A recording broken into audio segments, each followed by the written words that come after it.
Biden wasn't calling the shots. That's new from the autopen. This was just posted from the House Oversight Committee, which is James Comer, let's face it. There's more investigations that this is going to involve Jack Smith is where this is going. And also some new breaking news on some new Somali scandal on why they're here and who was paying them to come here. Welcome to Doug in Exile as we expose all the fraud today. Here's reversing the autopen. Not only did we depose the Biden inner circle, we also got the calendar, the emails. There were never any meetings scheduled for President Biden to review the pardon applicants. There was never a press conference by Joe Biden to explain what the executive order was or who he pardoned and why.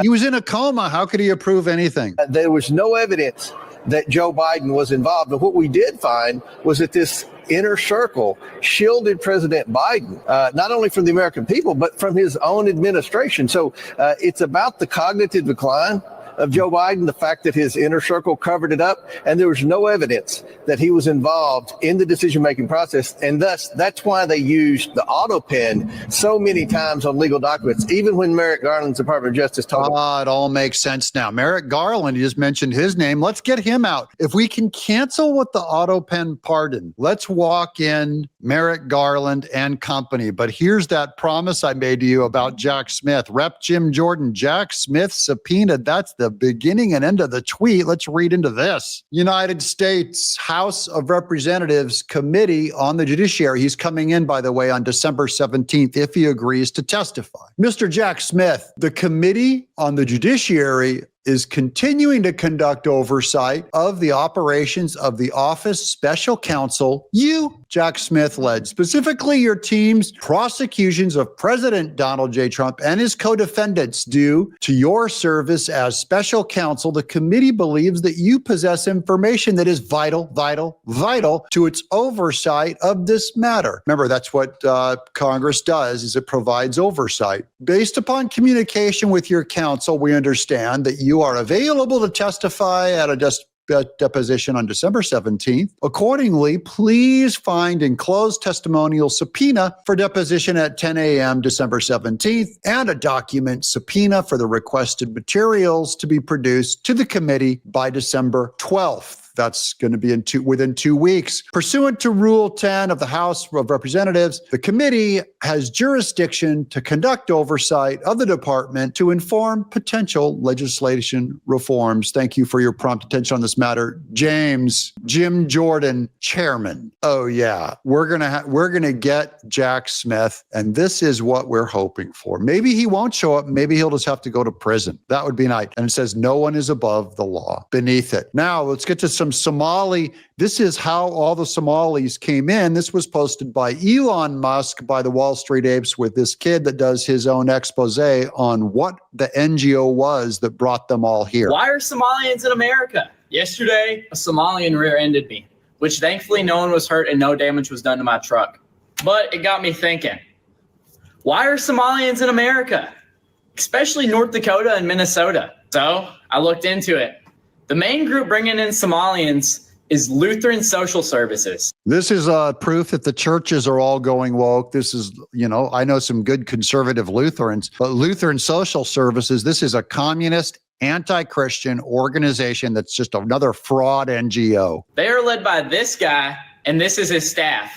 And turns out they get $2,375 for every Somalian they bring over. $2,300 for every Somalian they bring over. That's all you need to know. We're funding it. We're funding our own fraud. I'm going to let this kid continue because he did brilliant work on this. We got to get this video, get this kid to Donald Trump. But we have to ask the question, why are they coming over here in the first place? And another surprise, turns out our government was funding a dictatorship in Somalia throughout the Cold War, led by Saeed Barre. And this dictatorship led to clan favoritism and overall just destabilized the country and inevitably collapsed in 1991. Also, our troops were over there This is where the movie Black Hawk Down comes from. Oh, if you guys have not seen Black Hawk Down, you got to watch it. It's a good one. One of the greatest movies ever made, by the way, Black Hawk Down. In the 90s, it was about this. They were going over there to help the Somalis or help rescue people, and they end up, one of our Black Hawk helicopters gets shot down. The guys have to survive for the night when all these guys are coming after these Somalis. Terrorists are coming after them. But overall, Somalis have no right to be in America, especially North Dakota and Minnesota. They don't integrate into our societies.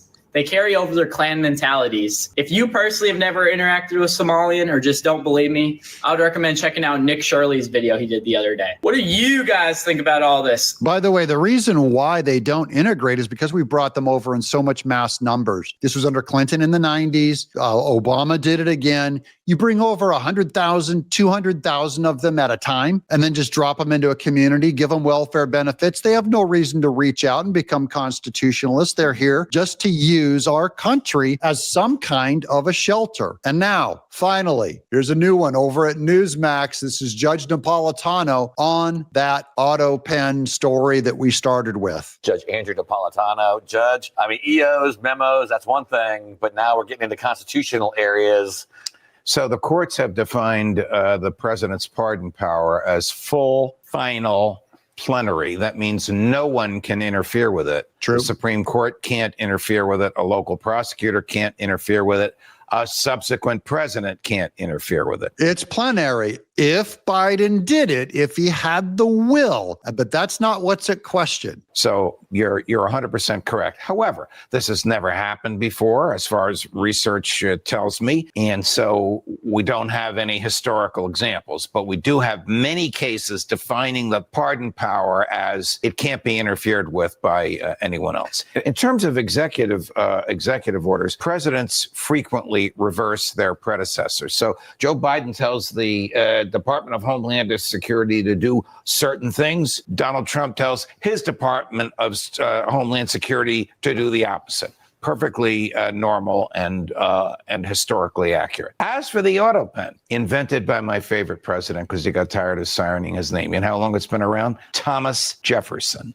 So there is nothing illegal about the use of the autopen. President Trump reluctantly admits that he used it a couple of times in his first term. There's the actual autopen machine there. It copies a signature and then is able to perfectly reproduce it. I think that the key is going to be, though, is proving whether or not the autopen was used with the president's consent, because I don't know. That's the whole taco. If you can just delegate, as you and I often talk about, you can't just delegate your constitutional powers. Correct. The president cannot say, I'm giving my secretary, who controls the autopen, the power to pardon anybody he or she wants to. He can say, I'm giving my secretary the power to use the autopen on a document I have authorized, but he must authorize it. Now, what President Trump really wants, I think, is to see his predecessor under oath being interrogated about what he authorized. I don't think that's going to happen. Not going to happen because Biden cannot represent himself because he's a vegetable. So how can they bring him in if he's impaired? Because the accusation is he was so impaired that he couldn't give his consent for the autopen. But I think if he can't come in under oath and say, or even just represent, even to the media and just go, I authorized everything that was signed by autopen. I went over it all and I said, it doesn't have to be under oath. I just want to hear him say the words. Why has Biden never said those words? He's had years to talk about this now, but specifically in the last 9 months, you'll notice I haven't seen him once on camera. And if it does, I will post it. You guys know that's why you got to subscribe. I'm going to keep following this story. I was first to break it, by the way, when Speaker Mike Johnson first revealed it in January of this year, before Trump even took office. I haven't seen Joe Biden once say, I gave the authority for all of the autopen signatures. He hasn't said it. So I'd like to hear him say that. I will keep you guys posted on this. We'll keep following it, but it looks like the autopen is heating back up. I'm Doug in